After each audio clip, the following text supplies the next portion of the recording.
Ang mag-amang mangangaso na sina Aris at Mang Deo, isang araw ay natuklasan sa kagubatan.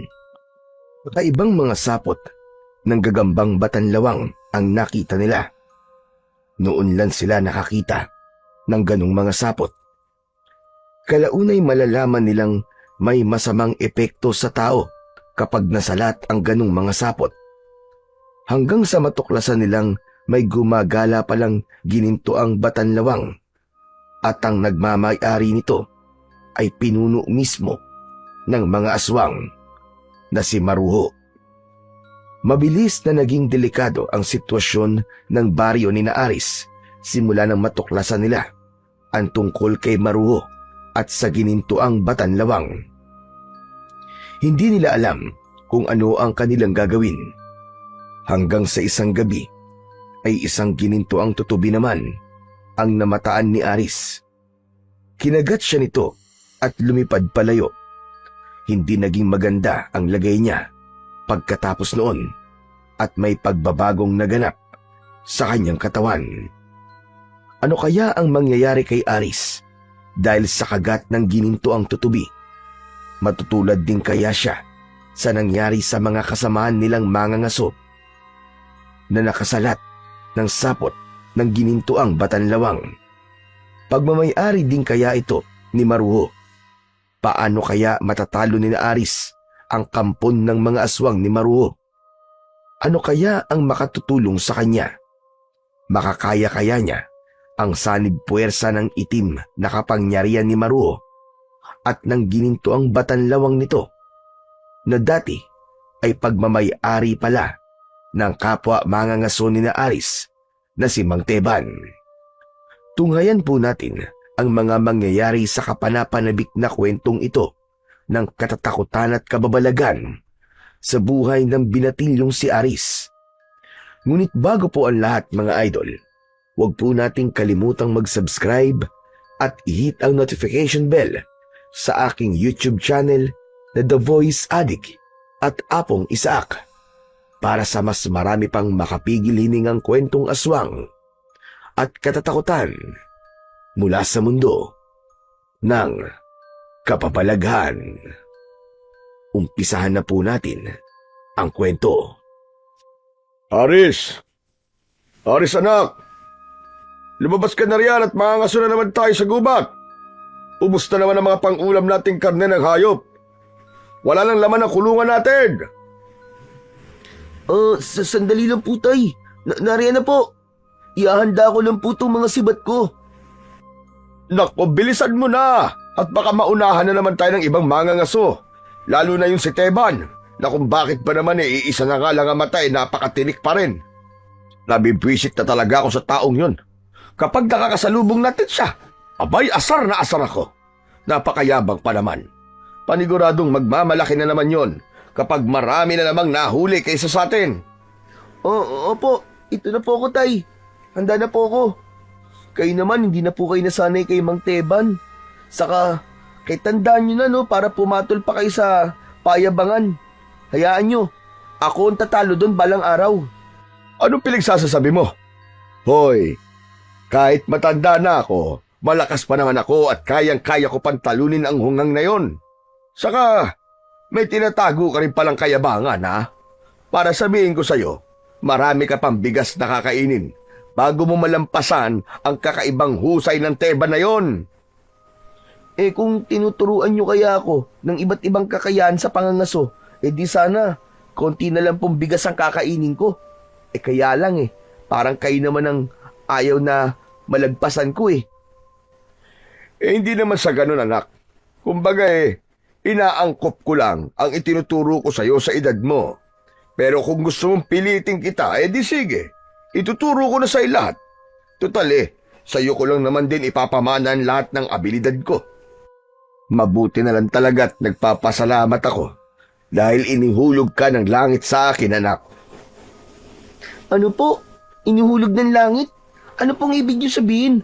Para namang sinasabi nyong napulot nyo lang po ako. Oo, napulot lang talaga kita, damuho ka. Para naman mabawas-bawasan niyang paraan ng pananalita mong may pagkamahangin. Ay siya, Wag na nga kung ano-ano ang pinag-uusapan natin. Aba, tara na mga aso. Nakatira ang mag-amang Deo at Aris sa isang medyo liblib na baryo na malapit sa malawak na kagubatan sa Hilagang Mindanao. Pangangaso ang pangunahin nilang ikinabubuhay. Nakatirik ang munti nilang dampa malapit sa gilid ng kagubatan. Siya nga pala, Tay. Nanaginip po kagabi. Ano po kaya kung wag na tayong tumuloy sa pangangaso ngayon? Natigilan si Mang Deo at hinarap si Aris. At bakit naman? Ano ba kasi napanaginipan mo? May nakita po kasi ako sa panaginip ko na napakaitim na usok na gumagala po sa kagubatan. Hinahanap ko ro po kung nasaan kayo. Tapos po ay nakarinig ako ng nakakatakot na mga atungal ng galit na mga nilalang. Hanggang sa nakarinig din po ako ng mga taong sumisigaw at tumihingi ng saklolo. Sumisigaw po sila ng, "Aswang! Aswang!" Aswag lang pala eh. Hindi natin problema ang mga aswang. Palagi naman tayo may dalang mga pangontra at mga sandatang panlaban sa kanila. May mga busog tayo.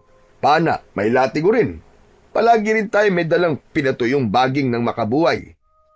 Sa tagal na nating nangangaso sa kagubatan, anak, kahit minsan ay wala pa tayong nakaengkwentrong aswang. Saka takot na lang nila sa atin bilang mga mangangaso. Saka hindi naman tayo nagpapagabi sa gubat eh. Kaya anak, huwag mo nang alalahanin ang napanaginipan mo. Isa pa, karaniwan ng panaginip ay kabaligtaran ang kahulugan.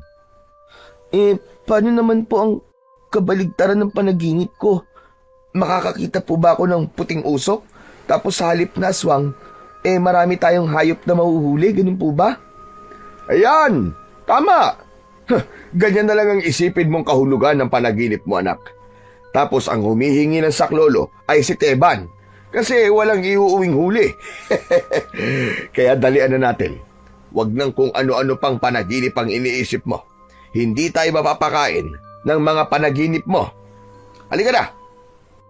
Nang ipagtulakan na si Aris ni Mang Deo, ay wala na siyang nagawa kundi ang magpatianod habang nagkakamot ng ulo. Ang itay talaga oh. Parang totoong-totoo pa naman ang panaginip ko kagabi. Bihira kaya ako managinip na parang may kahulugan. Sige na, lumakad ka na lang dyan. Siguro mag-iingat na lang tayo mamayang gabi sa gubat. Mas magiging alerto na lang tayo at lalong magiging mapagmasid. Hindi ba't doon ka rin naman magaling? Aba talaga po. Pati kayo mamataan ko rin. Basta wag lang po kayo masyado magpapakalayo. Lintik naman kasi panaginip mong yan eh. Mukhang hindi tuloy tayo makakakilos ng natural eh. Uli-uli nga eh. Huwag mong masyadong maraming kain mo sa gabi. Kaya nananaginip ka ng masama eh. Konti lang naman po ang kinain ko nung nakaraang gabi. Nagtataka nga po ako kung bakit nananaginip pa rin ako. Kaya sabi ko po, hindi ko dapat baliwalain yun. Kaya mag-iingat po talaga tayo sa gubat, Tay. Puwisit. Tara na nga at huwag ka na maingay. Yung mga gamit mo, kumpleto ba? Opo, Tay. Mas marami po akong dalang sibat ngayon. Nilangisan ko na rin po ang dala kong latigo para kung sakali. Habang papalapit ang mag-ama sa gilid ng kagubatan, ay nadismaya pa sila nang may makita silang ibang mangangaso na papasok din sa gubat. Ay nako, sabi ko na nga eh, marami tayong kaagaw ngayon. Teka, mataan mo nga anak, kung nandyan si Teban. Kung nandyan sabihan mo lang ako at iiwasan natin ang mayabang na yon. Mukhang wala naman po siya, Tay. Grupo lang po ni Mang Natoy at Mang Pilo ang nakikita ko. Mas magaling at mas maliksi naman po tayo sa mga yan eh. Kahit na, hindi pa rin tayo dapat magpakampante. Magkasangga ang mga yan. Kaya baka mas makarami sila kaysa sa atin. Nang nasa gubat na sila, inihanda na ng mag-ama ang kanilang mga gamit sa pangangaso. Habang naghahanda, binibilinan na naman ni Mang Deo si Aris tungkol sa mga dapat at hindi dapat gawin sa loob ng gubat. Parang naging ritual na niya ito sa kanyang anak. Tandaan mo anak ha, kabisado mo naman ng iba't ibang huni ng mga hayop dito sa gubat. Huni ng makamandag na mga ahas at kung ano-ano pa. Yung mga senyales din, kung may mga engkantong nasa paligid, huwag mong kalilimutan. Wala tayong dapat madisgrasyang hindi nakikita. Kapag may makita kang punso, magtabi-tabi po ka. Alerto ka palagi sa paligid mo. Yung tinatapakan mo ay mataan mo. Bawat takbang ay dapat pinag-iisipan. Kung may kakaiba kang mapapansin, magsabi ka lang sa akin. Maliwanag? Opo, Tay. Kabisado ko na po lahat yan. Sa tagal na po natin kayong mga asong magkasama, ulti nga po amoy ng utot nyo ay alam ko mabaho-mabaho mamaya dahil sa inulam natin kanina. Si Raulo, iumpisa mo na namang magbiro. Kailan seryoso ang tao eh. Eh kung pakainin kaya kita ng tae ko mamaya, doon sa may batis. Makikita mo talagang hinahanap mo. Natawa na lamang ng malakas si Aris sa buwelta ng kanyang itay. Kalaunan ay nagsimula na nga ang pangangaso ng mag-ama. Hanggang makapananghalian sila roon sa gubat. Doon na sila nagluto ng kanilang pagkain pagkat marami namang kahoy doon na panggatong. Nagbaon na lang sila ng kanin. Iniihaw nila ang isa sa mga nahuli nilang hayop. Pagsapit naman ng kinahaponan, ay mag-aaya na sanang maagang umuwi si Mang Deo nang may kakaibang napansin si Aris sa kanyang paligid. Nilapitan niya ang isang mababang halaman at mabusising pinagmasdan ang sariwa pang sapot ng gagamba sa mga sanga at dahon nito. Teka, Tay. Sapot po to ng anong gagamba? Mukhang sariwa pa. Saka parang napakaaga pa po para maglabas ng sapot ang mga gagamba. Tignan nyo, Tay, oh. Ang baho rin po pala ng amoy ng sapot na to. Hindi ko maintindihan kung amoy bulok na laway o bulok na tae o panis na suka. May ganito po ba talagang sapot ng gagamba, Tay?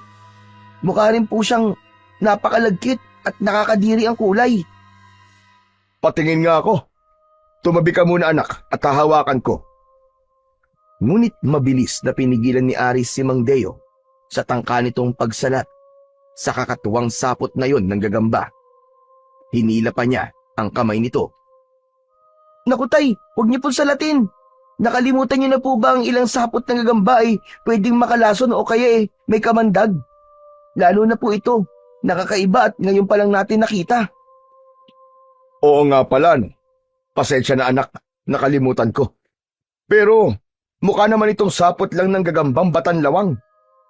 Ano, Tay, batanlawang? Pero hindi naman po ganito ang itsura at amoy ng sapot ng batanlawang eh. Saka parang napakalaki naman po nito sa normal na batanlawang. Hindi po kaya... Natigilan si Aris nang mapalingon siya sa isang banda. May nakita ulit siyang ganun ding sapot sa di kalayuan. Aba, sa banda dun din po pala ay may ganito rin pong sapot, Tay. Ayun oh, tignan nyo. Ay putek, tignan mo anak. Sa banda roon din ay meron. Isa, dalawa. Buisit na yan. Bakit biglang ang dami? Kanina'y wala pa naman ang mga yan ah. Nang igala ni Aris ang kanyang paningin, ay totoo ngang kay rami na palang sapot ng batanlawang sa paligid. Dahil dito, biglang binundol ng kaba ang kanyang dibdib. Habang nahihiwaga ang napapasalubong ng tingin kay Mang Deo. Naku, Tay, parang iba ang pakiramdam ko rito.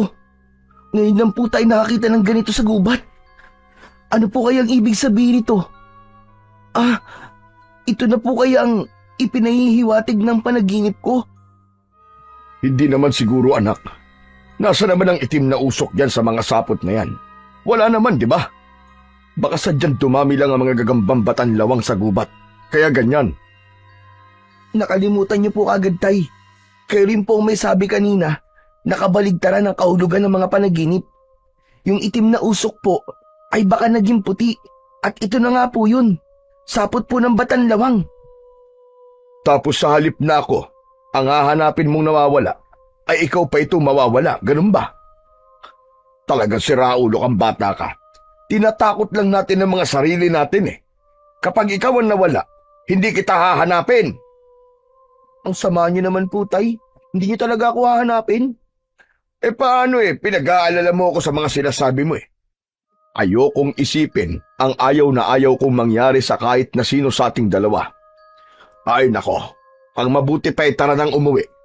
Dalian na lang natin bago pa tayo abutan ng takip silim. Mahirap na kapag nagdapit hapon tapos narito pa rin tayo. Baka iligaw tayo ng masasamang mga elemento o engkanto sa paligid.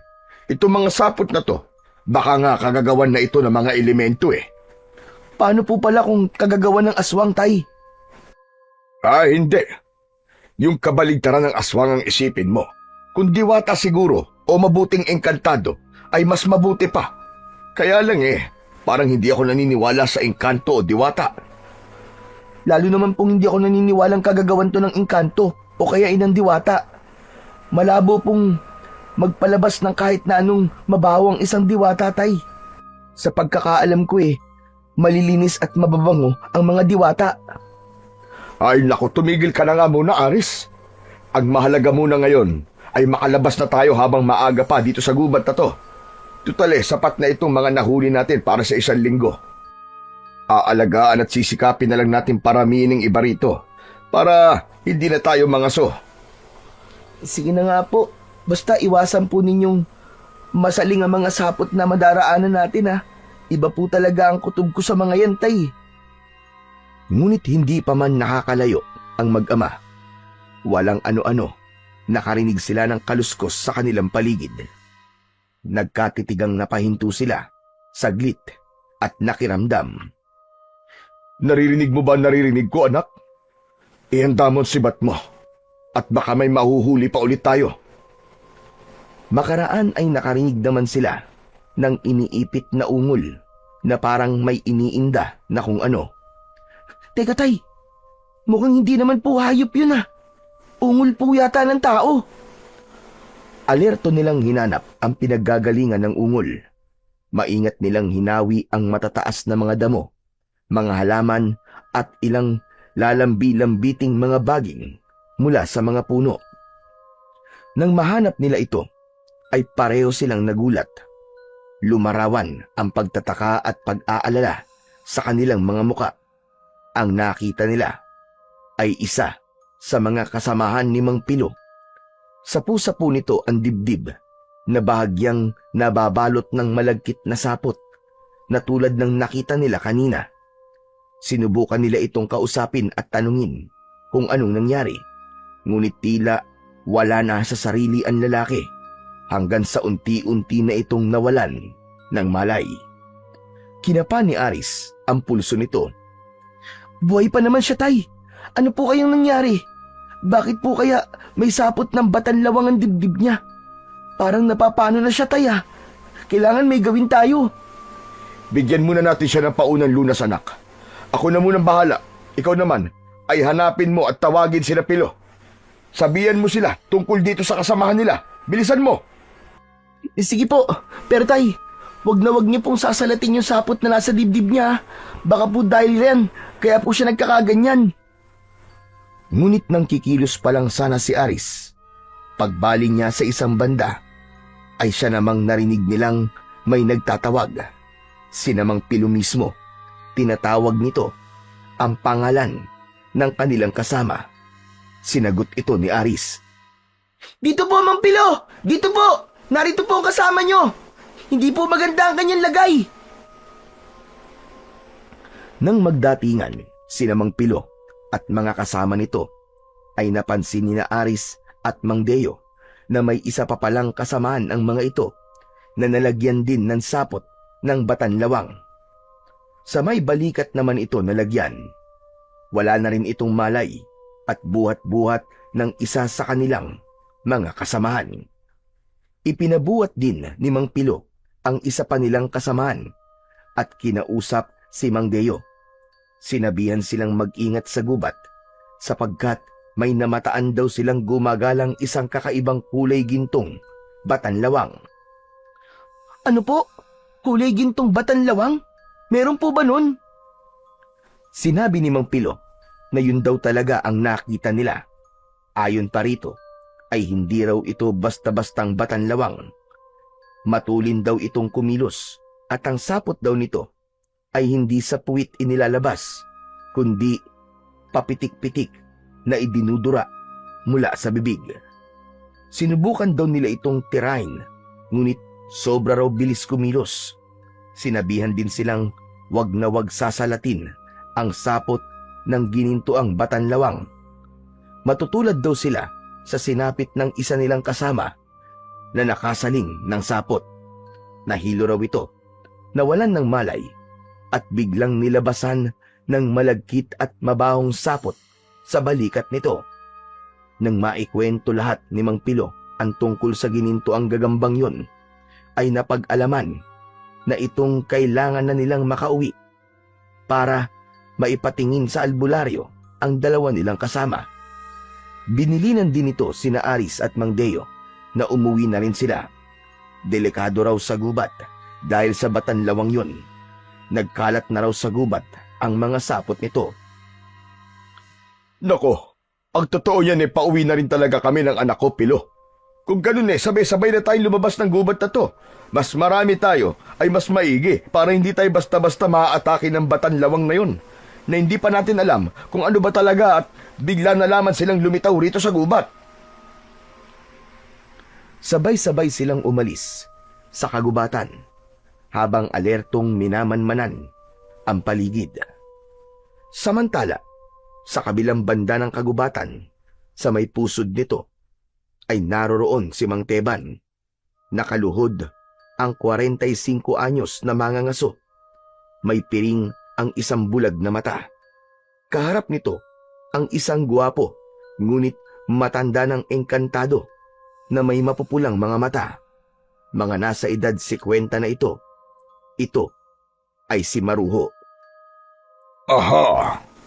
At heto na ang ginintuang batanlawang.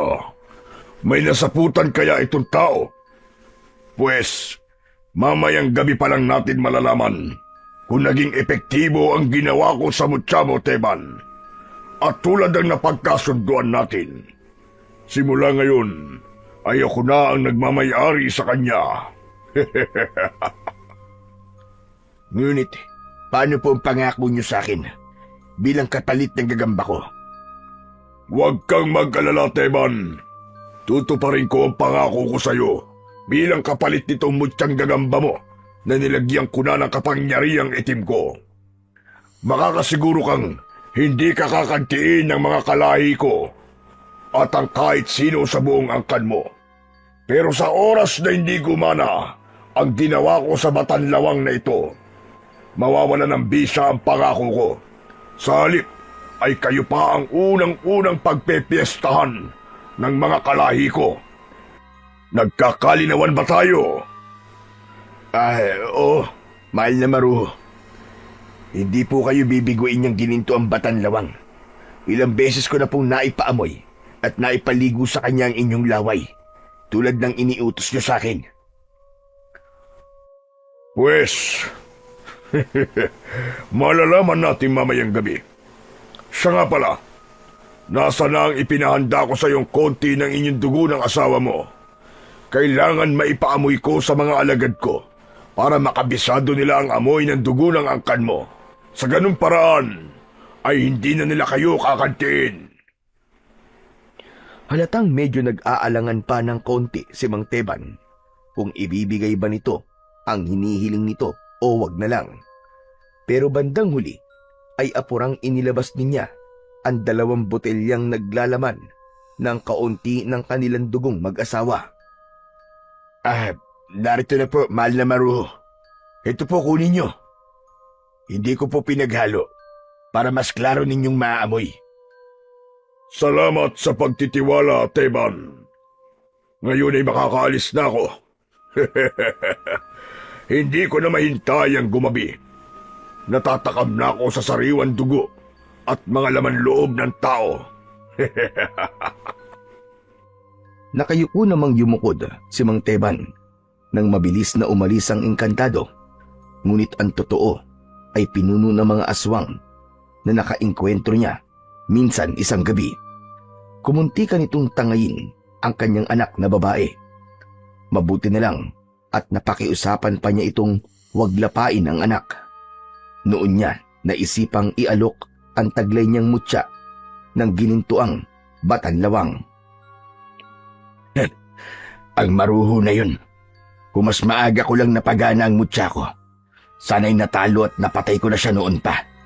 Kung bakit naman kasi minalas pa akong maunahan niya eh. Ang tarantadong yun ay talaga palang inabangan ako para lang makuha yun. Ngayon ay hindi ako sigurado kung tutupad siya sa pangako niya bilang kapalit ng ginintoang batanlawang.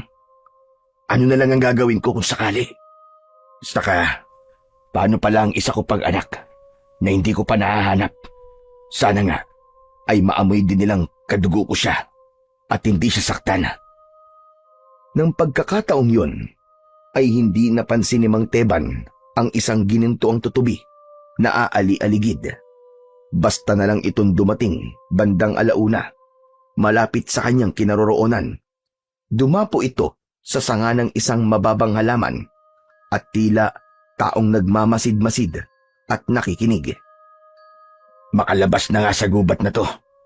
Ang mabuti pa ay sabihan ko na rin ng mga kababaryo ko na huwag nang lumabas pagsapit ng dapit hapon. Bibilinan ko rin silang maghanda ng mga pangontra. Tuloy, oobserbahan ko na rin pala ang mga kapwa ko mga ngaso na pumasok sa gubat ngayon at baka may ilan sa kanilang nasalingang ginintuan kong batanlawang. Hindi ko pa alam kung ano na bago sa kakayahan ng mutya kong yun. Mas maigi nang mababalaan ko na sila bago pa man lumala ang sitwasyon. Ay, Diyos ko! Bakit ngayon ko lang naisip ang mga to? Kung bakit naman kasi sa maruho na yun, napako ang isip ko eh. Buwisit! Mabilis na kumilos si Mang Teban, dala ang kanyang mga gamit sa pangangaso. Hindi na siya nakapangaso buwat kanina dahil maagang nagpakita si Maruho. Pagkaalis naman ni Mang Teban, ang ginintoang tutubi ay lumipad din papalayo. Tinahak nito ang ruta papunta sa isang napakagandang puno sa gitna ng isang masukal na parte ng kagubatan. Dito'y may naghihintay na isang napakagandang diwata. Mga nasa edad 40 ito, ngunit nananatiling pangkabataan ang kagandahan. Iniunat nito ang isang kamay sa direksyon ng ginintoang tutubi.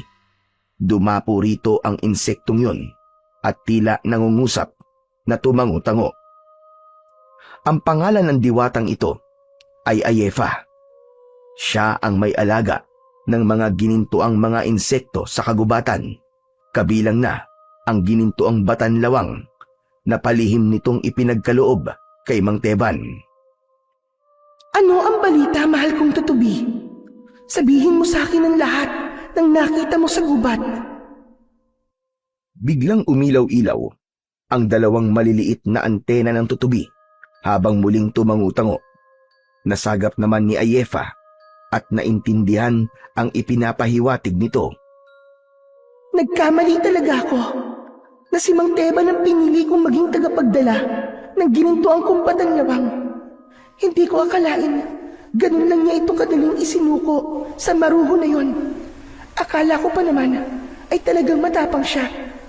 Di bale, gagawa ko ng paraan kung paano mababawi yon. Sana lang ay hindi yun tuluyang makontrol ng maruhong yon. Ikaw, mahal kong tutubi, ano ang suwestyon mong magandang gawin natin? Muling umilaw-ilaw ang antena ng tutubi at iginilaw-galaw ang ulo. May kung ano rin itong inginungusong direksyon sa kagubatan. Sigurado ka? Nakitaan mo siya ng magandang katangian? Sige, papayag akong obserbahan mo siya. Kapag nasiguro mo nang siya na ang hinahanap natin, kagatid mo kagad siya nang makaragahan siya ng taglay mong kapangyarihan. Habang maaga, ay kailangan may maihanda tayo laban sa maruho na yon. Lalo na ngayong nakuha niya ang ginintoang batanlawang. Sigurado akong lalong gaganahan yung magasik ng lagim sa mga baryo sa paligid. Muling lumipad papalayo ang ginintuang tutubi. Sinundan nitong muli ang mag-amang Mang Deo at Aris na nooy nakalabas na ng gubat. Eksaktong papalubog na noon ang araw. Para hindi mapansin, nagpalit ng kulay ang tutubi at naging kulay hangin.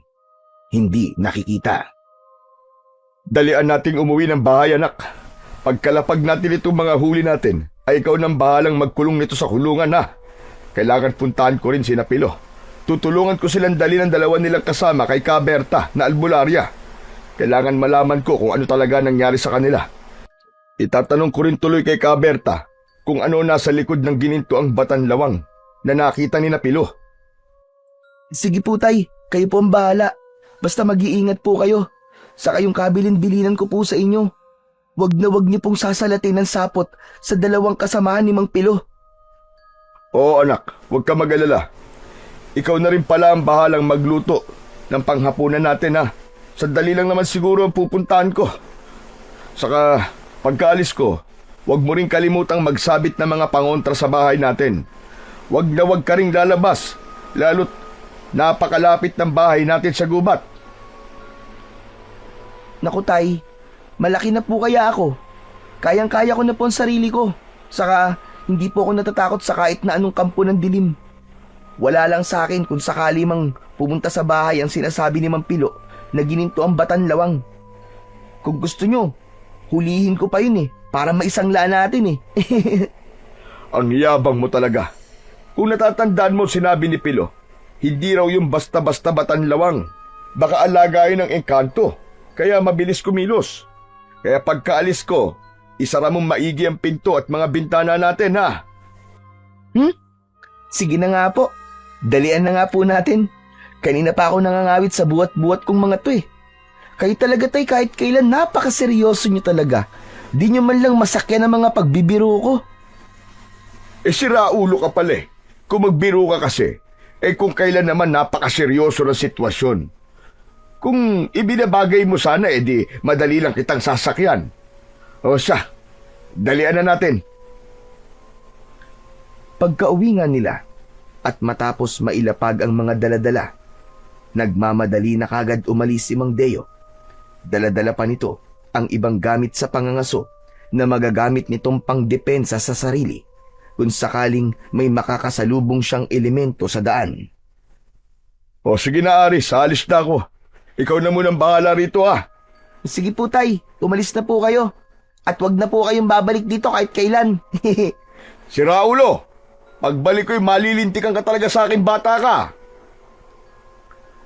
Nang makaalis na ng tuluyan si Mang Deo, ay pasipul-sipul pang isa-isang ikinulong ni Aris ang ilan pang mga hayop na nahuli nila na hindi naikulong ng kanyang tatay. Sunod ay inayos niya ang kanilang mga gamit sa pangangaso. Nang isara na niya ang pinto at kanilang mga bintana, ay parang may kakaiba siyang nararamdaman sa paligid. Luminga-linga siya na napapakunot ang noo. Teka, bakit parang pakiramdam ko may nakatingin sa akin?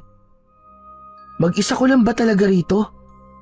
Parang may nagmamasid sa akin Naiwan kaya ang kaluluwa ni tatay? Para makasiguro, ay isa-isang sinuyod ni Aris ang bawat sulok ng kanilang bahay. Ha? Mag-isa lang naman ako dito. Ano kaya ang meron at may kakaiba ako nararamdaman? Ay, hindi pa pala ako nakakapagsabit ng mga pangontra, kaya siguro may nakapasok ditong parang mabigat sa hangin. Ngunit matapos makapagsabit ni Aris ng mga pangontra, ay hindi pa rin nawawala ang kakaiba niyang nararamdaman. Hala, bakit parang may kasama pa rin ako rito sa bahay? Ba't ganun? Teka, pag-iisipan ko maigi to. Dahil kaya sa panaginip ko? Baka may nakatakdang mangyari sa akin ngayong gabi. Pwes, nakahanda naman ako. Hindi ako dapat makaramdam ng takot para makapag-isip ako ng malinaw at para manatili akong alerto. May pangako ako sa sarili na kapag napaharap ako sa kahit na anong panganib o alanganin, ay gagawin ko ang lahat para sa huli ay ako ang laging magtagumpay. Sukat ng mga sinabing yun ni Aris, walang ano-ano, ay lumantad na ang gininto ang tutubi na kanina papalipad-lipad sa may ulunan niya. Nang wala ng patumpik-tumpik pa, ay mabilis itong dumapo sa itaas na bahagi ng kanyang tenga at kinagat ito. Bago pa makapag-react si Aris, ay mabilis itong lumipad papalayo. Sumuot ito sa nakita nitong maliit na butas sa gilid ng nakasarang bintana. Aray ko! Aray, ang sakit! Anong insekto ba yun? Teka, tutubi ba yun? Bakit kulay ginto? Gininto ang tutubi? Meron ba nun? Sandali, kailangan kong mahuli yun. Samantala, sa kabilang dako, sa kinaroroonan naman ni Mang Deo, naidala na nila ang dalawang kasamahan ni Mang Pilo sa bahay ni Kaberta. Matapos ang mga itong masuri ng albularya, ay sinabihan silang ang batanlawang daw na naglagay ng sapot sa dalawa ay isa raw mutya na nahaluan ng kamandag ng aswang. Isa raw yung mapanganib na sanib puwersa ng isang mutya at kapangyarihan ng isang malakas na aswang. Ngunit hindi pa raw matukoy ni Kaberta kung ano ang magiging epekto ng sapot ng batanlawang sa dalawang kasamaan ni Mang Pilo. Kailangan pa raw nilang obserbahan. Kailangan din daw nilang bantayang maigi ang mga ito, lalo't wala na raw sa sariling katinuan ang mga ito. Walang ano-ano, katatapos palang magpaliwanag ni Kaberta, ay bigla-bigla na lang nagsipagbangon ng dalawang nakaratay sa higaan. Nakapikit pa ang mga itong nagsimulang maglakad. Tinangkang pigilan ang mga ito ni Mang Deo at Mang Pilo, pero katakatakang kakaiba ang lakas ng mga ito. Nagtulong-tulong pa man din sila ng iba pa nilang kasama sa bahay ni Kaberta, pero sadyang napakalakas ng mga ito. Hanggang sa wala na silang nagawa nang lumabas ang mga ito sa kadiliman. Sinundan pa nila ang mga ito para obserbahan sana, pero gano'n na lang ang pagkagulat nila nang biglang dagitin ang mga ito ng sumulpot na mga aswang. Wala silang kamalay-malay na sadya palang nag-aabang na ang mga ito sa kadiliman nang kasisimula pa lamang na gabi. Naku po, Diyos ko! May mga aswang! May mga aswang! Magsipagtago tayo! Natatarantang nagkanya-kanya ng takbo ang mga kasamahan ni Mang Deo para magtago. Kanya-kanyang handa rin sila ng kahit na anong makikitang pandepensa sa sarili. Yung iba ay may dala pa ring mga sibat, samantalang ang ibang nakalimutang magdala ay namulot na lamang ng pamalong sanga o kaya ay malalaking bato. Nang nagtatago na sila, ay tahimik lang sila habang nakikiramdam sa paligid. Maya-maya ay biglang may napatayo at nagsisisigaw habang pinapagpagan ang katawan. Kaya pala ay bigla itong kinapitan ng malagkit at umaalingasaw sa baho na sariwa pang sapot ng gagamba. Patuloy sa pagsigaw-sigaw ang lalaki hanggang sa unti-unting humina. Kalaunan ay nabuwal ito sa lupa at nawalan ng malay. Nang sa lalapitan na sana ito ng mga kasama, ay napaatras naman sila ng biglang isang grupo ng pagkakapangit at pagkakabangis ng mga aswang ang biglang lumitaw at pinagtulungan dagitin ang lalaki.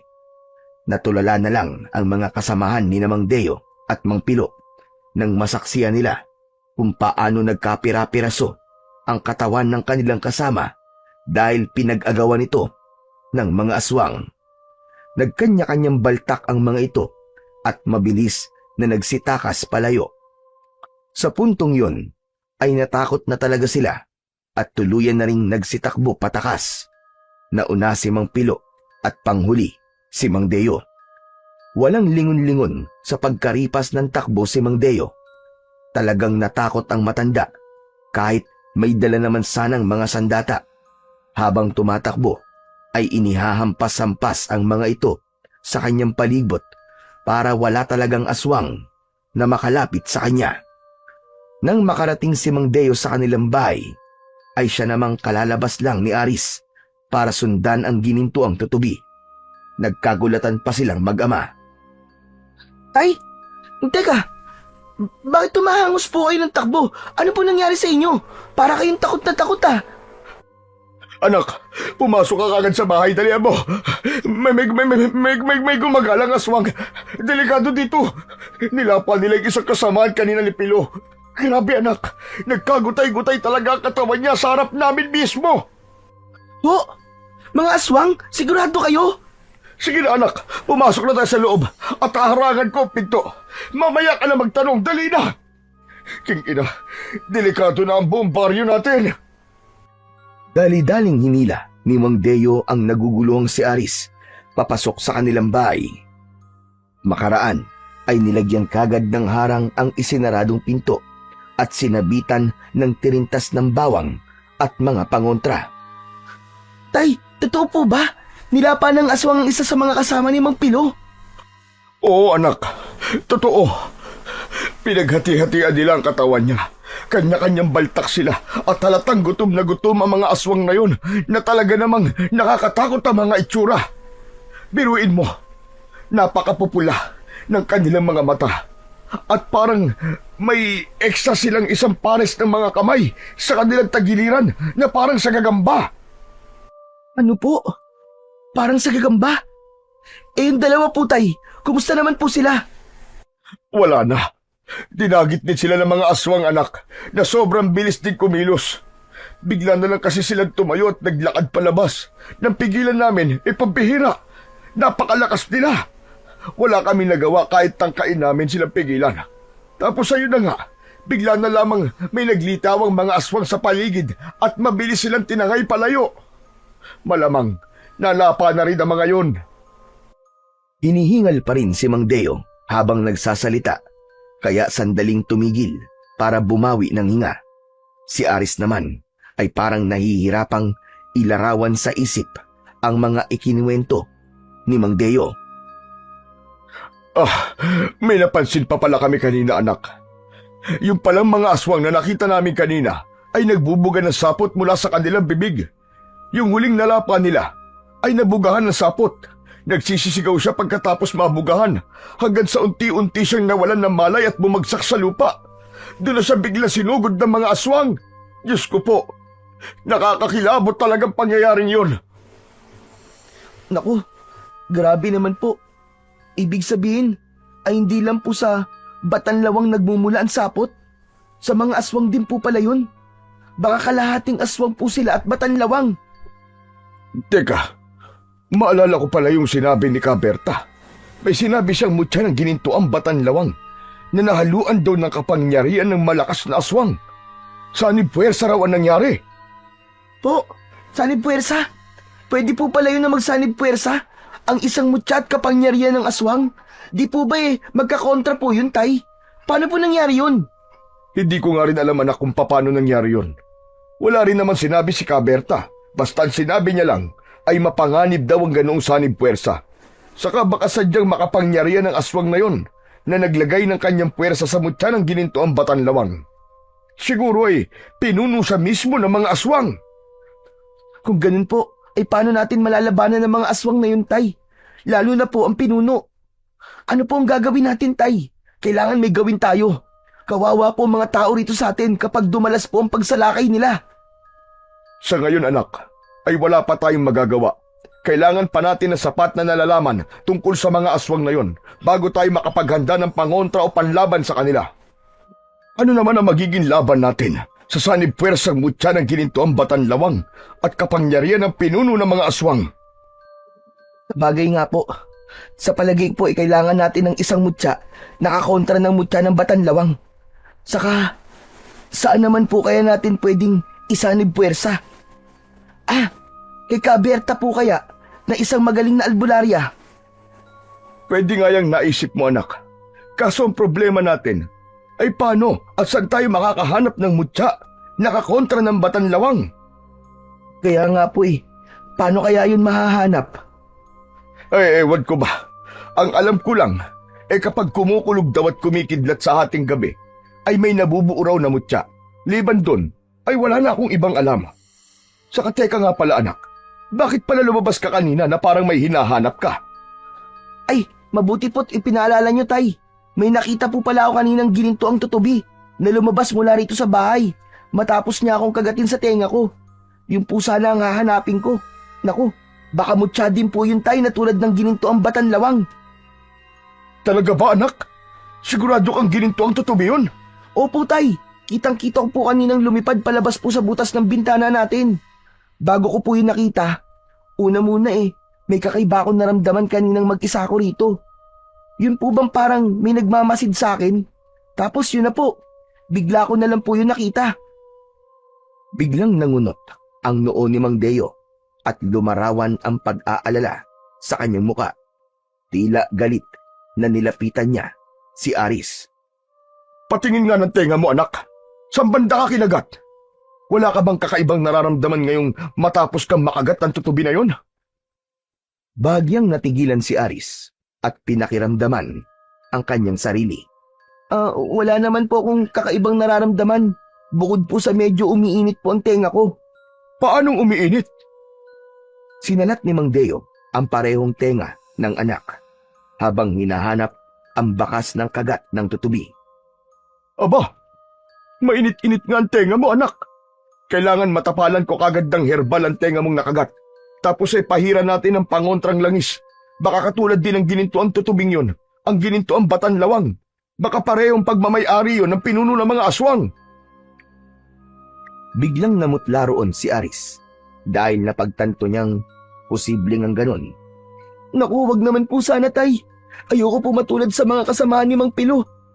Kaya, dalian niyo na, tay. Lagyan niyo na po kagad ng herbal at langis ang tenga ko.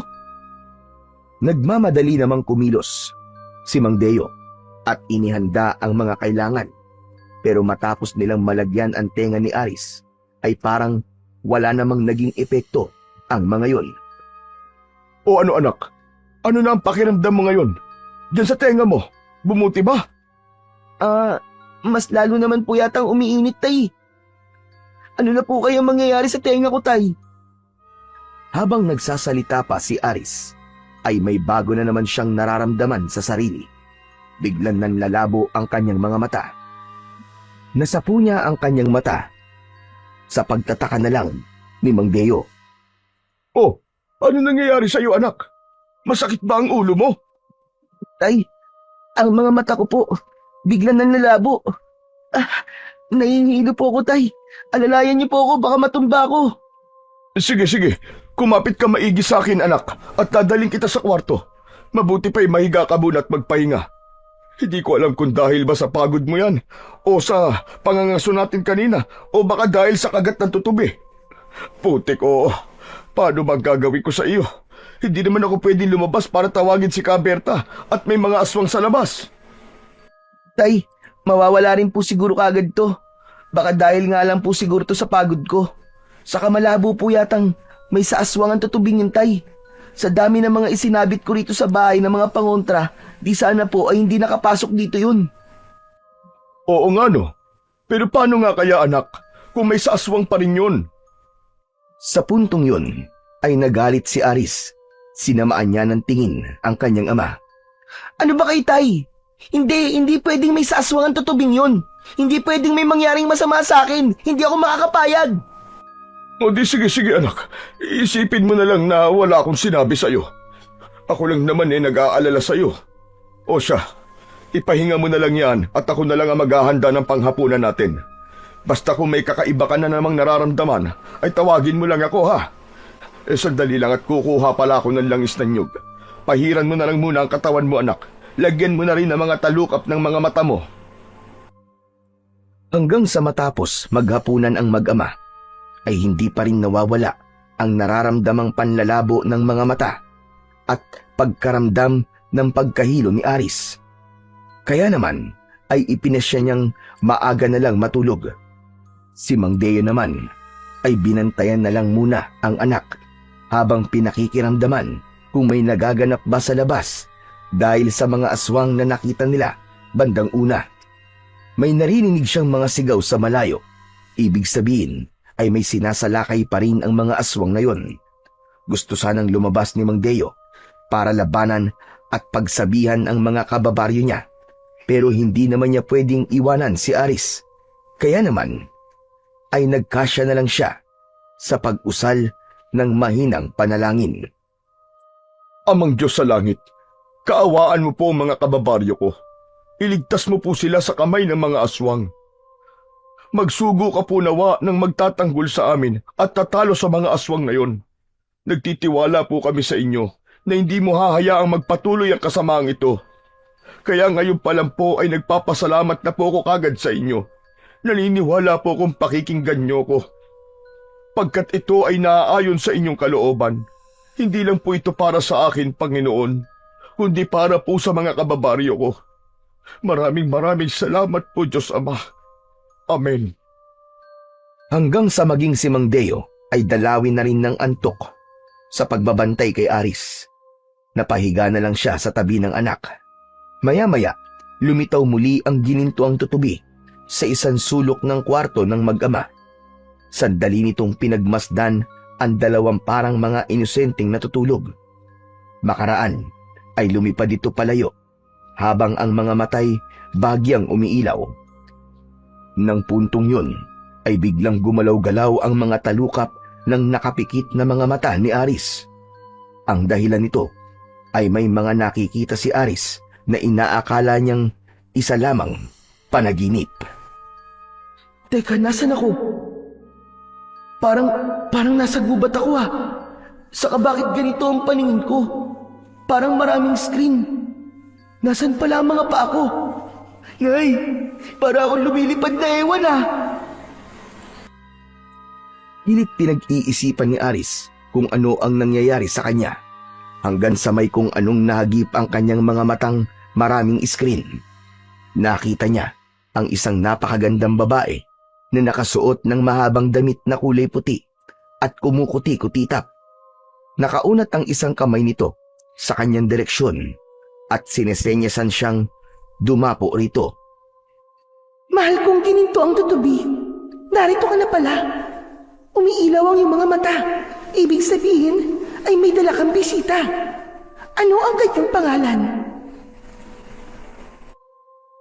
Narinig ni Aris na parang may kakaibang mahinang musikang tumutugtog sa kanyang utak. Wala siyang kamalay-malay na naglalabas pala ng signal ng pakikipag-usap ang ginintuang tutubi. Hindi niya alam na nakasanib pala ang kanyang paningin sa mga mata nito. Bawat nakikita ng tutubi ay nakikita rin niya. Ah, Aris. Napakaganda pala ng pangalan niya.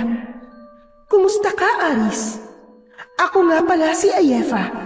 Isa akong diwata ng mga insekto rito sa kagubatan. Ikaw pala ang napiling gabayan nitong alaga kong mutya ng gininto ang tutubi. At siya nga pala, gumagana sa iyo ang kapangyarihan nitong alaga ko mula nang makagat ka niya. Dahil dito ay bawat nararamdaman niya ay nararamdaman mo rin. Kung anong nakikita at naririnig niya ay nakikita at naririnig mo rin. At kapag nagsalita ka, kahit gaano ka pa kalayo ay maririnig ko naman. Simula ngayon ay may bukas na komunikasyon sa pagitan nating tatlo. Teka po. Tama po bang narinig ko? Ginagabayan po ako ng gininto ang tutubi na kumagat sa akin? Tama. Ikaw ang napili niya sapagkat nakita niya sa iyo ang ilang magandang katangiang kailangan. Diwata po ba talaga kayo? Hindi po kayo aswang? Napakaganda ko naman para maging isang aswang. Kung sa bagay, may mga aswang na nagpapanggap ding diwata o engkantado. Mga aswang na mapagbalat kayo. Alam mo ba kung bakit ginabayan ka rito ng ginintuan kong tutubi? Bakit po, mahal na diwata? Dahil ikaw ang magiging tagapagtanggol ng mga tao laban sa mga aswang. Kung hindi mo alam, ay napasa kamay ng pinuno ng mga aswang ang isa ko pang mutya. Ang mutya ng ginintuang banantawang. na lihim kong ipinagkaloob sa isa sa mga katulad mong mangangaso. Ngunit sa kasamang palad ay nagkamali akong siya ang pinili ko dahil ganun lang niya kadaling ipinaubaya ang mutya sa maruho na yon. Teka, maruho? Sino po bang maruho ang tinutukoy nyo? Siya ang makapangyarihang pinuno ng mga aswang. May malakas siyang kapangyarihang itim. Isinanip niya ang kanyang kapangyarihang itim sa ginintuang banantawang. Delikadong sanip-puwersang ginawa niya, kaya kailangan natin ngayon ng malakas na pangontra laban sa kung anumang mga plano niya. Kung walang kukontra o tatalo sa kanya, ay kawawa kayong mga tao sa lugar na ito. Papayag ka bang maubos ang mga tao sa baryo niyo? Siyempre hindi po. Kailangan po nating matalo ang mga aswang. Kaya nandito ka ngayon dahil nalaman din ng tutubi ko na hindi ka papayag na manaigang kasamaan. Habang maaga ay ihahanda kita laban sa kampon ni Maruho. Aris, sa tingin ko ay ikaw ang nakatakdang tatalo sa kanya. Paano naman po niyo ko ihanda? Saka gusto ko po sanang malaman ng maraming bagay tungkol sa mga aswang. Lalo na po ang sinasabi niyong pinuno ng mga aswang na si Maruho. Sa ganun pong paraan ay makakabuo po tayo ng paraan para matalo siya. Natuwa ang Diwata sa sinabi ni Aris. Kapag natutuwa ito, ay sumasaboy sa paligid nito ang mga kumukuti-kutitak na nakapalibot sa buong katawan nito. Gusto ko ang paraan ng pag-iisip mo, Aris. Huwag kang mag-alala. Sa tulong ng alaga kong gininto ang tutubi, ay aalamin natin ang mga kahinaan ng Maruho na yon. Pati ang ginintuan kong banantawang, ay hahanapin nyo rin at babawiin. Magsisimula tayo sa gabing ito. Siya nga po pala. Dapat din po ba may kasanib puwersa ang gabay kong gininto ang tutubi? Tulad nga po ng sabi nyo, may itim na kapangyarihan at gininto ang batanlawang yung si Maruho. Dapat po ay mahigitan po natin ang sanib puwersa niya. Tama ka. Pero huwag mo nang alalahanin yun. Hindi na kailangan ng sanib puwersa. Pagkat marami pa akong alagang mga mutyang insekto. Pwede ko silang paganahin lahat para tulungan ka laban sa Maruho na yun. Ang kailangan lang ay mabawi natin ang ginintuang kong batanlawang. Ganun po ba? Yung po palang gininto ang batanlawang. Gusto ko pong malaman ng iba pang bagay tungkol dito. Oo, Aris. Ipapaalam ko rin talaga sa'yo ang lahat ng impormasyon tungkol sa alaga kong yon. Sisikapin din ng aking tutubi na matsyempoan ito para makita mo mismo kung paano ito kumilos at kung ano ang mga abilidad nito. Pati na kung ano naman ang lagay nito mula na maimpluwensya ng kapangyarihang itim ni Maruho. Sa madaling sabi, lahat ng dapat manmanan ay isasagawa ng aking tutubi. Lahat ng gusto mong malaman ay ilalaan namin sa iyo para makapag-isip kang mabuti ng magandang dapat gawin para tulunin ang buong kampon ni Maruho. Kung ganun po, tulad ng sabi nyo, ay kumilos na po tayo kagad ngayong gabi rin. Ayoko pong lumala pa ang sitwasyon at baka lalo pang lumakas ang pinuno ng mga aswang. Tama ka, Aris. Kaya mahal kong tutubi, ikaw na ang bahalang kumilos. Alam mo na ang dapat gawin. Nang gabingang yon, ay kumilos na kagad ang gininto ang tutubi. Nilibot nito ang buong kagubatan ng buong ingat. Madilim-dilim sa kagubatan.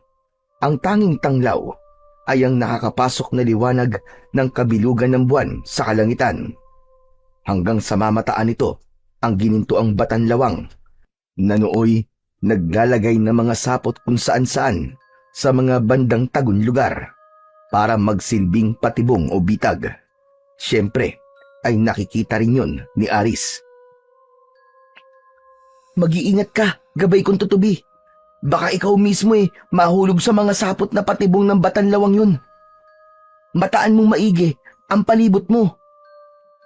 Ngunit kasasabi pa lamang yun ni Aris ay bigla na lang nasalabid ang isang pakpak ng gininto ang tutubi sa kung anong bagay na nakaharang sa pagitan ng dalawang dahon ng puno sa banda mismo ng pinagtataguan nito. Pagbaling nito ng tingin ay manipis na sapot pala yun, ngunit mabuti na lamang at sapot lang yun ng ordinaryong gagamba. Isang kampay lang ng makapangyarihan nitong pakpak ay nalusaw agad ang sapot na yun na kumapit dito. Ngunit ang naging aksyon na yun ng ginintuang tutubi ay natunugan ng ginintuang batanlawang. Dahil dito ay mabilis nitong iginala ang paningin. Magtatago pa lang sana ulit ang tutubi, ngunit namataan na ito ng batanlawang. Dahil dito ay napakabilis nitong sumugod sa direksyon ng tutubi at sunod-sunod na nagbuga ng malagkit at mabahong sapot mula sa bibig nito, sa halip na mula sa puwet. Ngunit kung gaano kabilis nito'y ganun din naman kabilis nakakaiwas ang ginintuang tutubi, hanggang sa mapagod ang batanlawang. Ang sumunod nitong ginawa ay mabilis itong tumakas. Sundan mo siya, gabay ko! Dali! Kailangan malaman natin kung saan siya papunta! Sumagot ang tutubi sa pamamagitan ng pagpapalabas ng parang musikang tunog na ewan ni Aris. Kung bakit naiintindihan niya kung ano ang kahulugan. Ayon dito ay babalik daw ang batanlawang sa bagong nagmamay-ari rito. Walang iba kundi ang pinuno ng mga aswang na si Maruho. Mas mabuti kung ganon. Kailangan din nating manmanan ang Maruho na yun. Mag-iingat ka lang, dahil hindi basta-basta ang makakaharap mo. Binalaan naman ng tutubi si Aris na kapag nasundan na nila si Maruho ay wag na wag daw muna siyang makikipag-usap dito. Matutunugan daw kasi ni Maruho ang presensya nito dahil sa kakaibang talas ng pandaman nito. At sinundan na nga ng tutubi ang batanlawang na kung saan-saan sumusuot sa masukal na kagubatan.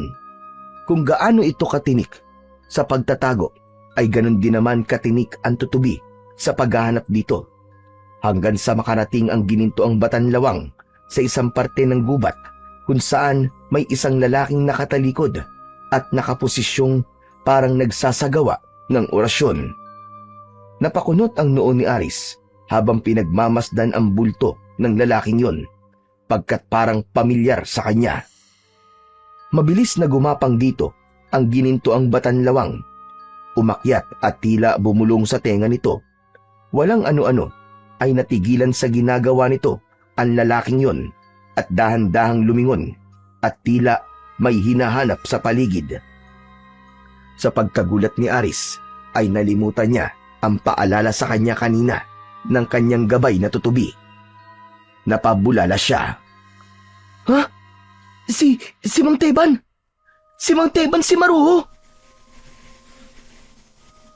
Dahil sa pagbulalas na yun ni Aris, ay natuntun tuloy ni Mang Teban ang kinaroroonan ng tutubi. Mabilis na may isinenyas ang isang kamay ni Mang Teban sa ere. Ngunit bago pa man gumana ang kung anumang pinapagana nito, ay mabilis na ring lumipad palayo ang ginintuang tutubi.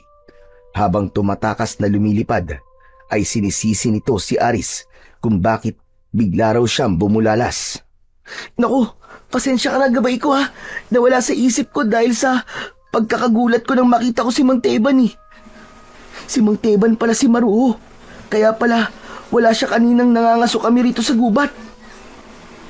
Ayon sa tutubi, ay kilala raw pala niya si Maruho. Hindi raw nito alam na si Maruho at si Mang Teban pala ay iisa. Noon lang din daw nito nalaman. Lagot sa akin ng Mang Teban na yun. Siya pala ang pinuno ng mga aswang. Bukas na bukas din ay oobserbahan ko siya ng palihim. At kapag nakatsyempo ko, ay hindi ako magdadalawang isip na tapusin siya. Walang ano-ano biglang nakaramdam ng pagkahilo si Aris. Kasunod nito'y biglang nanlalabo na ang kanyang paningin. Ang mga mata ko, nanlalabo. Saka nahihilo ko. Ano ang nangyayari sa akin? Gabay kong tutubi. Nang sandaling yung pala, ay ginigising na ni Mang Deo ang natutulog pang katawan ni Aris. Aris! Aris anak, gumising ka! May mga aswang na nagtatangkang pasukin tayo. Kailangan may gawin tayo laban sa kanila. Nang maalimpungatan, ay mabilis na bumangon si Aris. Iginala niya ang paningin nang makarinig ng sunod-sunod na galit at halatang nanggigigil na mga singasing ng mga aswang sa paligid ng kanilang bahay. Nakita rin niya na sinisimulan ng sirain ng mga ito ang kanilang dingding na nasasabitan ng mga pangontrang napansin niyang nagsisiusok at parang unti-unting natutunaw. Napansin din yon ni Mang Deo. Diyos ko po, tignan mo mga pangontra natin, anak. Nalulusaw. Naku, kailangan na nating ihanda mga sandata natin. Ilabas mo na ang mga sibat mo, bolo at yung latigo mo. Mapapalaban na tayo talaga nito. Samantala, ng mga sandaling yon, ay mabilis nang pinuntahan ng ginintuang tutubi ang diwatang si Ayefa at ibinalita rito ang nangyayari sa bahay ni na Aris na nararamdaman ito. Puntahan mong madali si Aris, mahal kong tutubi. Tulungan mo siya at gabayan. Pagganahin mo ang malalakas mong mga kapangyarihan sa kanya. Huwag mo siyang pababayaang mapahamak o mahuli ng mga aswang. Ako naman ay ilalabas ko na rin ang iba ko pang mga alagang gininto ang mga insekto. Pasusunurin ko sila sa'yo. Sige na, kumilos ka na. Nang makarating ang gininto ang tutubi sa kinaroroonan ng mag-amang Aris at Mang Deo, ay papagiba na ang kanilang bahay dahil sa mga aswang. Mabilis itong pumasok sa loob nang hindi napapansin ng mga aswang. Sukat noon di, nakipagtalastasan ng tutubi kay Aris. May iniutos ito sa kanya na kailangang gawin. Itay, ikuha niyo po ako ng langis ng nyog at may gagawin po ako. Dalian po niyo. Heto anak, meron pa rito sa botelya sa ibabaw ng mesita. Huwag mong sabing yan ang ipanlalaban natin sa mga aswang. Hindi na sumagot pa si Aris. Hinuli niya na sa kanyang palad ang ginintuang tutubing hindi nakikita ni Mang Deo. Makaraan ay binuhusan niya ito ng langis. Biglang nalantad ang tutubi sa paningin ni Mang Deo. Pero kasunod nito'y unti-unti itong naglalaho na parabang nasisipsip ng palad ni Aris. Ha? Tama ba nakita ko, anak? Gininto ang tutubi. Aba, bakit biglang nawala sa palad mo, anak? Hindi pa rin sinasagot ni Aris si Mang Deo. Sa halip ay pumikit siya ng mariin. Bigla naman kasing nagkaroon ng parang maraming screen ang kanyang paningin. Maliban pa rooy, naririnig niya ang kanyang isip, ang malamusikang pakikipagtalastasan sa kanya ng gabay niyang tutubi. Itinuturo sa kanya ang mga kapangyarihan nito. Ang iba pa'y automatic na naiprogram na sa kanyang utak. Noon ay nalaman na ni Aris na sumanib sa kanya ang gintong tutubi. At sa wakas, nasira na ng tuluyan ng mga aswang ang dingding ng bahay ni na Aris. Umaatungal na kagad na sinugod ng mga ito ang mag-ama. Nalintikan na tayo, anak! Hayan na mga aswang! Humanda ka! Akong bahala sa kanila, tay. Dumito lang po kayo sa likuran ko. Nag-concentrate si Aris para mapagana ang naisip niyang kapangyarihan ng kanyang gabay. Walang ano-ano'y kay raming naglalaki ang mga tutubi na puro kulay ginto ang naglabasan mula sa kanyang likuran. Humanda kayo ngayong mga aswang kayo. Mga tutubi, sugurin niyo sila. Tinimulang sugurin ng pagkarami-raming mga tutubi ang mababangis na mga aswang. Gamit ang matatalas na mga pakpak ng mga ito, ay tinangka ng mga itong sugatan ang mga aswang. Todo wasiwas naman ang mga aswang ng mga kamay na may matutulis na mga kuko. Dahil mas maliliksi ang mga tutubi kaysa sa mga aswang, ay ginamit na lang ng mga aswang ang kakaibang kakayahang dulot ng kapangyarihang itim ni Maruho na isinanib sa ginintuang batanlawang. Biglang sabay-sabay na nagsidura ang mga ito ng malalagkit at mababahong mga sapot patama sa mga tutubi. Dahil hindi yun napaghandaan ng mga tutubi, ang ilan sa mga ito ay agad na nabalot ng mga sapot at nagsibagsakan sa sahig. Sa nakitang ito ng ibang tutubi, ay biglang nagsiilaw ang mga antena ng mga ito. Ang sumunod na nangyari, hindi naman inaasahan ng mga aswang, gayon din nina Aris at Mang Deo. Naglaho sa hangin ng mga tutubi, ngunit naririnig pa rin ang tunog ng pagaspas ng mga pakpak ng mga ito. Naging hangin ang mga tutubi! Lagot kayo ngayong mga aswang kayo! Sige, tignan natin kung maduduruan niyo pa ng mga sapot ang mga tutubi ko! Sige, sugod mga tutubi! Dumagundong ang sabay-sabay na pag-atungal ng mga aswang. Galit na galit dahil hindi makita ng mga ito ang mga tutubing patuloy pa rin silang sinasalakay. Isa-isa ang mga itong nasusugatan at nahihiwa ang mga balat. Nagkaisa pa ang mga itong sabay-sabay na magsipagdura ng sapot sa ere sa pagbabaka sakaling may masasaputan ang mga ito na grupo-grupo ng mga tutubi. Ngunit malakas na napasingasing ang mga ito sa pagkadismaya nang sa wala ang naging resulta. Sinamantala naman ni Aris ang nakikita niyang pagkakasugat ng mga aswang. May iniutos siya sa mga tutubi na ibinulong sa kanya ng kanyang gabay. Mga tutubi, ngayon naman ay duraan niyo ang kanilang mga sugat. Tignan natin kung hindi sila matunaw sa pagkapaso. Agad sumunod ang mga tutubi. Pinagtulungan ng mga itong duraan ng mga sugat ng nasugatang mga aswang. Bunga nito'y nagsimulang magsiusok ang sugat ng mga ito. Nagkikikisay ang mga yon dahil sa sobrang sakit na nararamdaman. Galit na galit ang iba pang mga hindi nasugatan.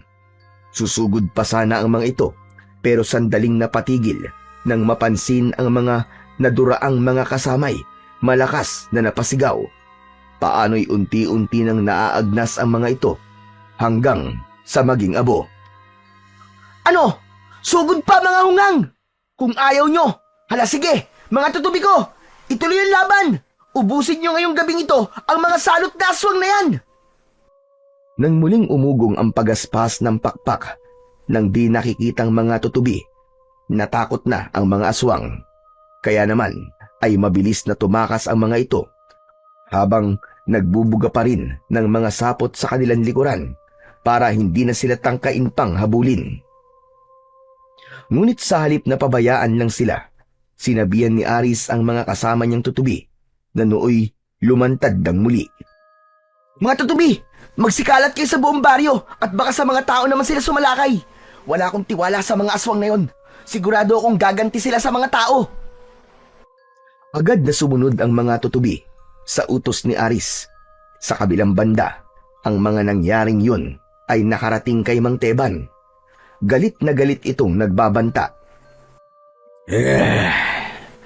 Yung pala ang pinatilyong nakakuha ng mutya ng gininto ang tutubi.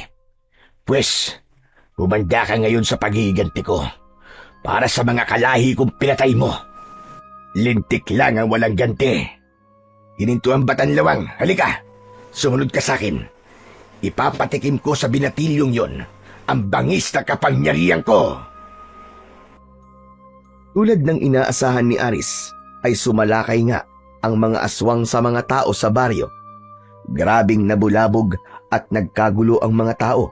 Sigawan doon, sigawan dito. Iyakan doon at iyakan dito ang mga kababaihan at mga bata. Ang mga kalalakihan naman ay kanya-kanyang dampot ng kung ano-anong patalim na panlaban sa mga aswang. Ngunit laban sa ibinubugang sapot ng mga ito ay dehado sila. Marami sa kanila ang nasasaputan at brutal na nalalapa. Nanindig ang balahibo kapwa ni Aris at Mang Deo nang masaksihan ang mga kaganapan nang makarating sila sa pinakabaryo. Naningkit ang mga mata ni Aris sa galit. Humanda kayo mga aswang kayo! Malilintikan talaga kayo sa akin! Anong gagawin mo, anak? Ililigtas mo ba ang mga kababaryo natin? Kung ano man yung kapangyarihang tinataglay mo, ay ilabas mo ng lahat, anak! Dapat maubos na ang mga salot na aswang na yan! Basta dito lang po kayo sa likuran ko, tay. Ako pong bahala sa mga lintik na yan. Mariing ipinikit ni Aris ang kanyang mga mata at nanggigigil na ikinuyom ang kanyang mga kamao. Nag-concentrate siyang maigi. Maya-maya, nagpalabas naman siya ng maraming malalaking tutubi. Ngunit Hindi na kulay ginto ang mga ito. Sa halip ay mga kulay itim. Ang mga pakpak ng mga ito ay parang talim ng blade na gawa sa pilak. Ang mga buntot naman ng mga ito ay mahahabang parang mga latigo na may matatalas na mga tinik. Ngayon, mga tutubing itim, sugurin niyo ang mga aswang na yan at huwag kayo magtitira ng kahit na isa. Galit na galit ding sumugod ang itim na mga tutubi. Ang pagsugod ng mga ito ay hindi napansin ng mga aswang dahil sa kanilang kulay na hindi kagad mapapansin sa dilim. Nagulat na lang ang mga ito nang makitang bigla-bigla na lang bumubulagta ang kanilang mga kasama, sugatan at duguan. Agad umuusok ang mga ito at unti-unting naging tumpok ng abo. Sandaling napatigil sa pagsalakay ang mga aswang para tignan kung ano ang nangyayari.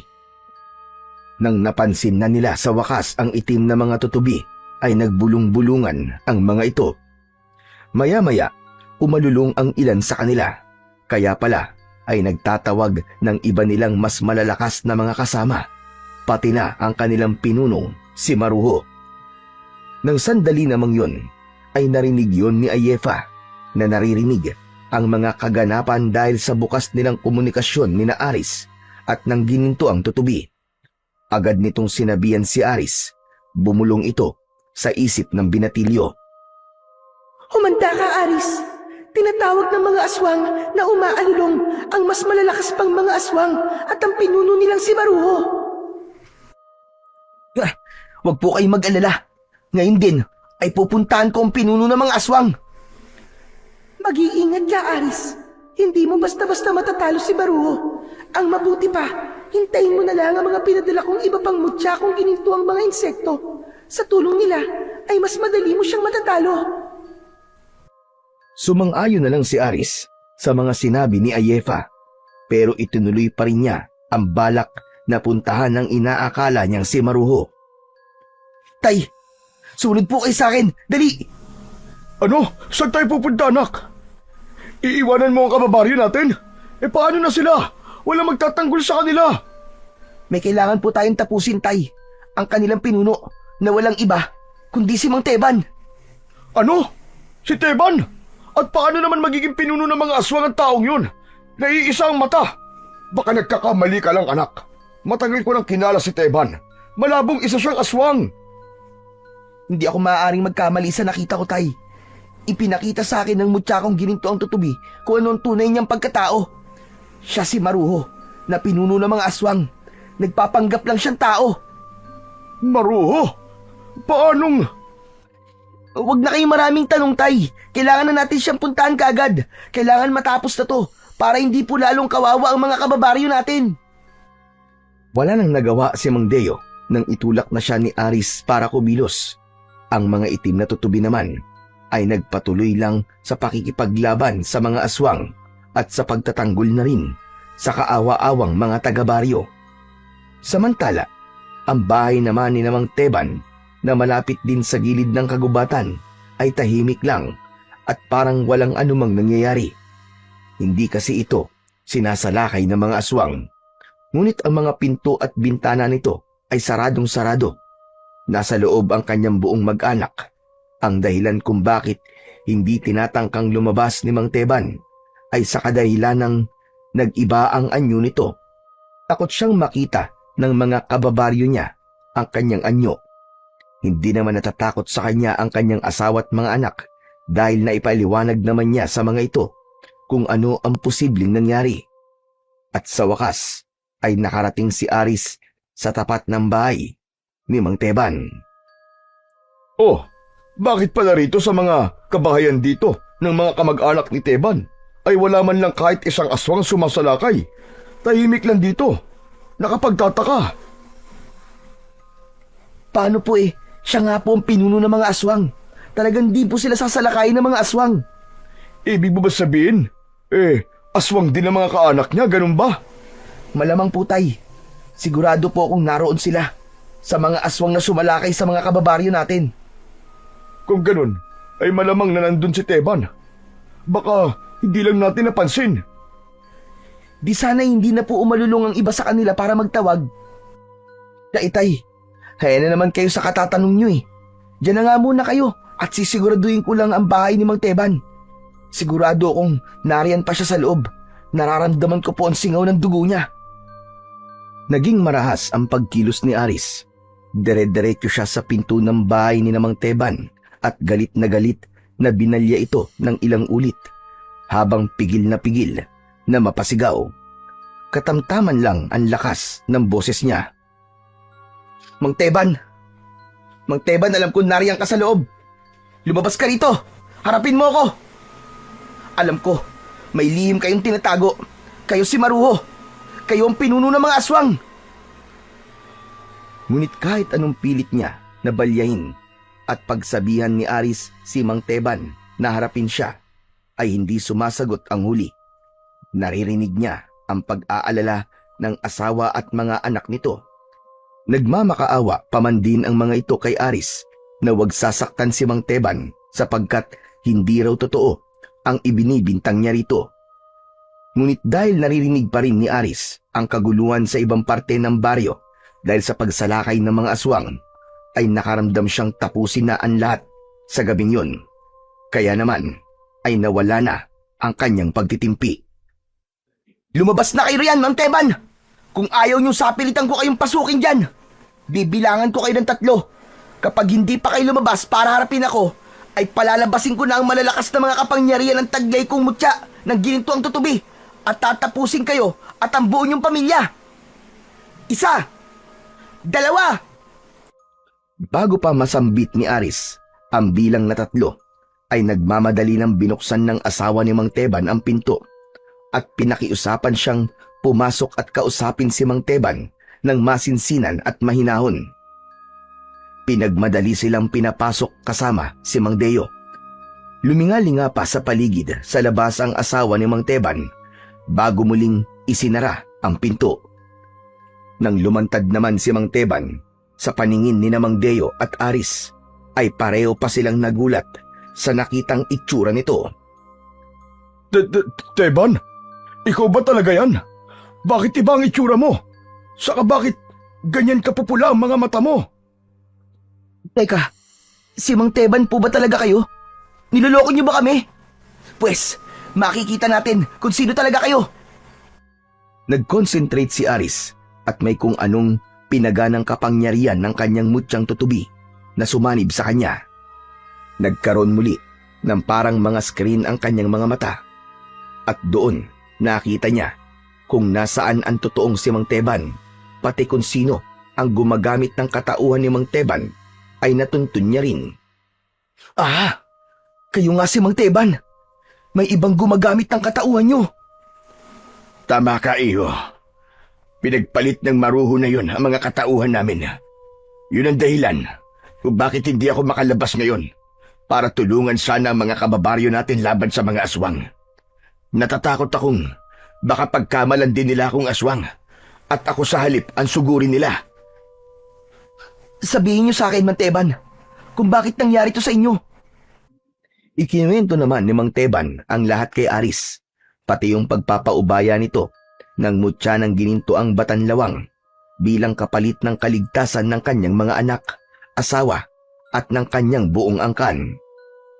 Alam kong mali ang ginawa ko, pero hindi ko na alam kung paano pa maitatama ang lahat ng ito.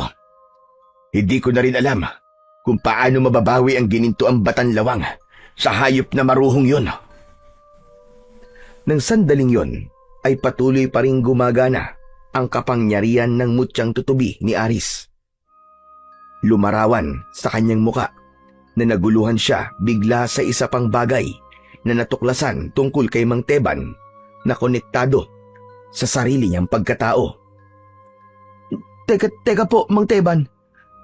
May kakaiba akong nararamdaman sa inyo. Hindi ko po maipaliwanag kung paanong nangyari pero... Hindi na ituloy ni Aris ang gusto pa sanang sabihin nang biglang magkikikisay sa sakit si Mang Teban. Kasunod nito, lumarawan ang labis na pagkatakot sa mukha nito. Namimilipit na sinikap pa rin nitong harapin si Aris. Umalis na kayo rito, Aris. Kadeo, nararamdaman kong nariyan na si Maruho na pinuno ng mga aswang. Senyalis na ito na alam niya kung nasan kayo dahil kaharap ko mismo ang isa na may hawak na bagong mutya. Nilagyan din kasi niya ako ng kanyang kapangyarihan na maghuhudyat sa kanya kapag may napalapit sa akin na may tangang mutya o gabay.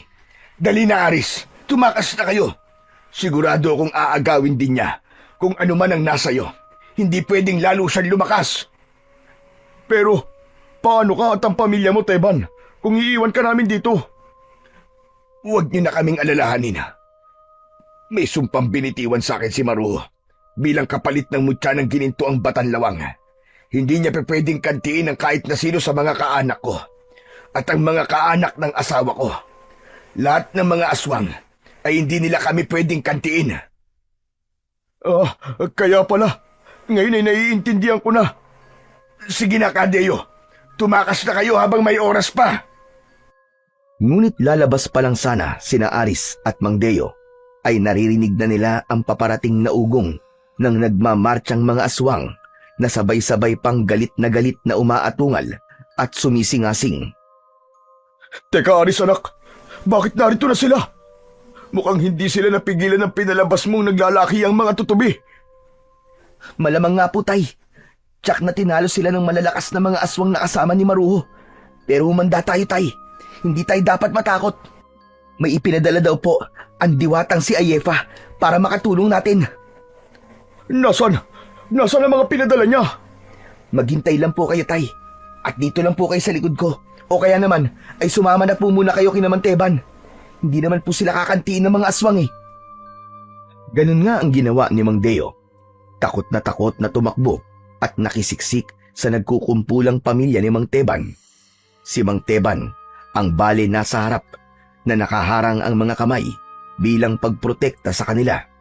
At sa wakas ay dumating ng tuluyan at tila nagmamayabang na pumalibot kay Aris ang buong kampon ng mga aswang ni Maruho. Napansin ni Aris na halos lahat ng mga ito ay may bitbit na malalaking mga tutubing itim na pinutulan ng mga ulo.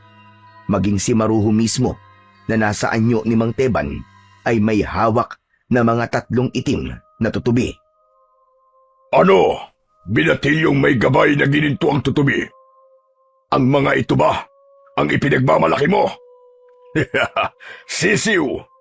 Ang hina naman pala ng kapangyarihang taglay ng mutya mo. Ngayon ay tignan natin kung ano ang laban mo sa mga kasama kong malalakas na mga aswang.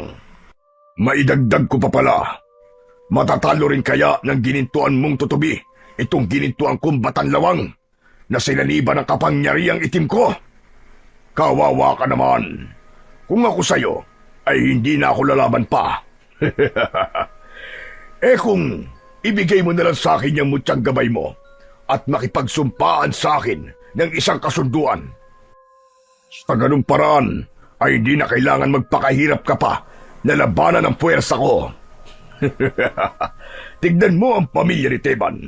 Hindi namin sila ginagambala at ganun din ang mangyayari sa pamilya mo kapag isinuko mo sa akin ang mutya mo. Si Raulo! Baka ikaw ang kawawa! Hindi ako natatakot sa'yo at sa malalakas mong mga aswang. Lalabanan ko kayo. Hindi ko ibibigay sa itong mutyang gabay ko. Hindi ako makakapayag na maghari ang kasamaan yung salot na mga aswang kayo.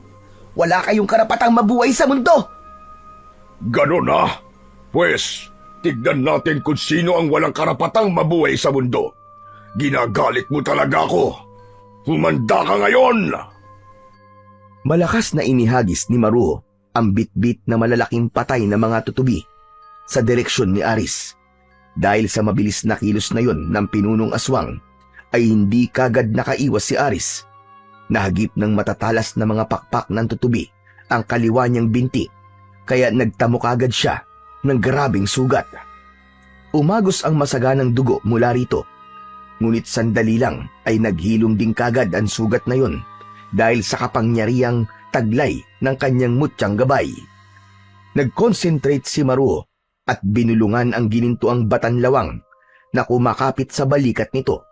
Walang ano-ano ay mabilis itong gumapang pababa sa lupa.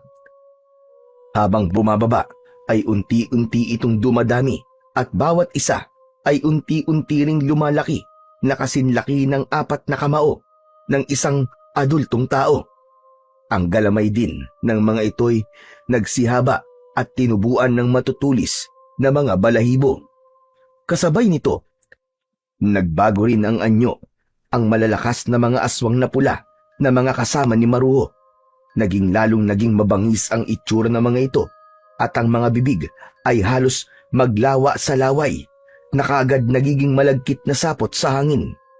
Si Maruho din naman noon ay nagbalik sa totoo nitong anyo at hindi nakamuka ni Mang Teban. Nagbabaga sa pula ang nanlilisik na mga mata ni Maruho. Nagmukha siyang isang sinaunang aswang na gabo ng pula dahil sa mabuhaghag nitong buhok na halong kulay puti at kulay abo.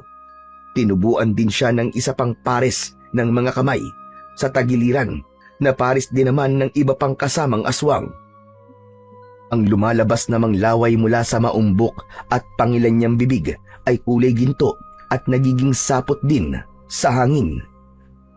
Mga aswang, sugurin at palibutan niyo ang lalaking yan.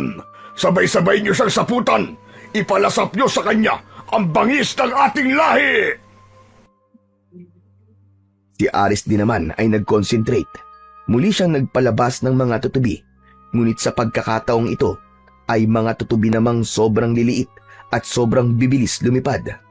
Ang kulay nila ay kulay itim kaya halos hindi mapapansin sa dilim. Parang lumilipad na mga karayom lang ang mga ito na may mga ngusong hugis gunting. Kasabay nito ay nagpalabas din siya ng iba pang maliliit na mga tutubi. Kulay pula naman ang mga ito, ngunit katulad din ng mga itim ang itsura. Mga kaibigan kong tutubi, sugurin ang mga salot na aswang na yan. Galingan nyo, huwag nyong hahayaang magtagumpay sila sa labang to. Unang sumugod ang mga aswang at mga batanlawang at pumalibot kay Aris. Sinalubong naman ang mga ito ng mga tutubing pula na kung lumipad ay magulo, makalat at paroot parito na halos magkandahilo ang mga aswang at mga batanlawang. Siyempre, ang naging pangontra ng mga ito ay ang sunod-sunod at walang tigil na pagbuga ng malalagkit na mga sapot. Pero ang mga sapot na yon ay ginugunting ng mga tutubi kung kaya nakakatakas pa rin sila. Habang nagkakagulo, siya namang sugod ng mabibilis pang mga itim na tutubi. Sobrang baba ng lipad ng mga ito. Halos hindi napansin ng mga aswang at mga batanlawang. Ang mga binti ng aswang ang pinuntiryan ng mga itong pagtututsukin at sugatan sa pamamagitan ng matatalas na mga pakpak. Pinagputol-putol din nila nang walang kahirap-hirap ang mga binti ng mga batanlawang. Kasabay nito ay agad dinuraan ng mga ito ang nalilikhang mga sugat. Bunga nito'y nalumpo ang mga aswang at ang mga batanlawang yon. Matinik kang bata ka. Pues, ngayon ka magsisising hinarap mo ko. Hinding-hindi ako magpapatalo sa'yo. Nang hindi napapansin ni Aris ay biglang sumanib si Maruho sa ginintuan nitong mutya ng batanlawang. Mabilis nitong sinugod si Aris na noon ay patuloy na nagko-concentrate at nagpapalabas ng mas marami pang mga tutubing pula at itim. Mabilis na dinagit ni Maruho si Aris at dinala sa kagubatan. Nang makita ito ni na Mang Deo at Mang Teban at ng pamilya nito ay napasigaw silang lahat. Aris! Anak ko! Aris! Tatakbo sana si Mang Deo para sundan ang anak, ngunit mabilis siyang pinigilan ni Mang Teban. Wag ka, Deo. Dito ka lang. Kapag napalayo ka sa amoy namin, ay susugurin at lalapain ka kagad ng mga aswang. Magtiwala tayo sa kakayahan at mga kapangyarihan ng gabay niyang mutya. Nang sandaling yon, ay sakalang nagdatingan ang iba pang ginintuang mga insektong ipinadala ng diwatang si Ayefa. Tumulong ang mga ito sa pagtalo sa mababangis na mga aswang na mga kasamaan ni Maruho.